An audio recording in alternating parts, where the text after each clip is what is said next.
সংস্থাপকায় চ ধর্মস্যু সর্বধর্মস্বরূপিণী অবতার বরিষ্ঠায় শ্রীরামকৃষ্ণায় তে নমঃ। শেষে ঠাকুর মা এবং স্বামীজির আতুল চরণে প্রণাম। ঠাকুরের একজন ভক্ত, অনেক ভক্তের মাঝে সেও একজন ভক্ত, কিন্তু সে একটু অন্য ধরনের, কথাবার্তা একটু বেশি বলে, বিজ্ঞানসম্মত চিন্তাভাবনা। সে বলছে আচ্ছা ঠাকুর, আপনি বলছেন যে ভগবান সর্বত্র আছে আর ঈশ্বর সর্বভূতেষু, তাহলে পাপ করছে এক শ্রেণীর মানুষ, সেটাও তো ভগবানই করাচ্ছেন, আর ভালো কাজ বা পুণ্য যেটাকে বলছেন আপনি, সেটাও করছেন এক শ্রেণীর মানুষ, সেটাও ভগবান করাচ্ছেন। তাহলে ভগবানের যদি দুটোই, সেটা এরকম দুটো বিচার কেন হচ্ছে? ঠাকুর তার প্রশ্নটি খুব মন দিয়ে শুনলেন। ঠাকুরের একটা বিরাট বড় গুণ ছিল।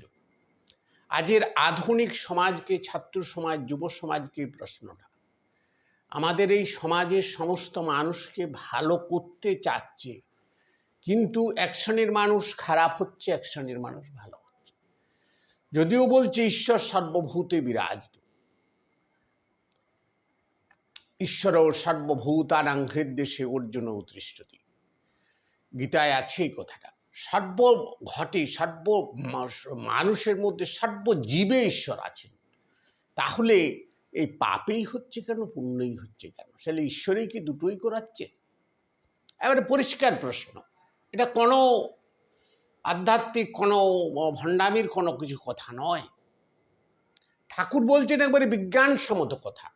বলছে দেখো, একটা গৃহে প্রদীপের আলো জ্বলছে, তখন ও প্রদীপের আলো দিয়ে উদাহরণ দিলেন যে প্রদীপের আলো জ্বলছে, প্রদীপের আলোয় কেউ ভাগবত পাঠ করছে, ঈশ্বরের আরাধনা করছে, পূজা করছে, কেউ দলিল জাল করছে,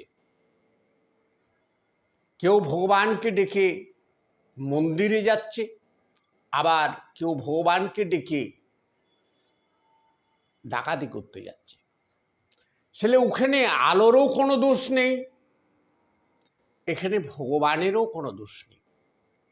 তবে তোমরা যেটা বলছো তার উত্তর হচ্ছে ওই আলোর দোষ বা ভগবানের দোষ কিছু নয়, এটা হচ্ছে মানুষ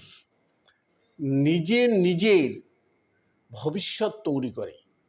যে পরিবেশে যে মানুষ হয়, সেই পরিবেশে তার সমস্ত চরিত্রটা গড়ে ওঠে, সে সেই রকমই হয়।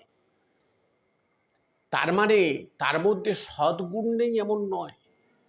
একজন অসতের মধ্যে এমন সদ্গুণ আছে যেটা সেই সতের মধ্যে পাওয়া যাবে না। এই গুণটা চাপা পড়ে আছে, যে আয়নার পিছনের পারদটা তুলে দিলে যেমন আর ছবি দেখা যায় না, আবার সেই আয়নাটাই সেই পারদ যখন ছিল তখন ঝকঝকে পরিষ্কার ছবি দেখা যেত।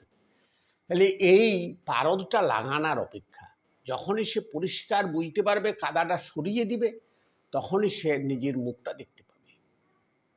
একবারে বিজ্ঞানসম্মত উত্তর দিলেন। এটার মধ্যে কোনো ভাবাবেগ, কোনো ভাবের কোনো প্রশ্ন নেই, কোনো আবেগের কোনো প্রশ্ন নেই, কোথাও কিছু নেই, পরিষ্কার।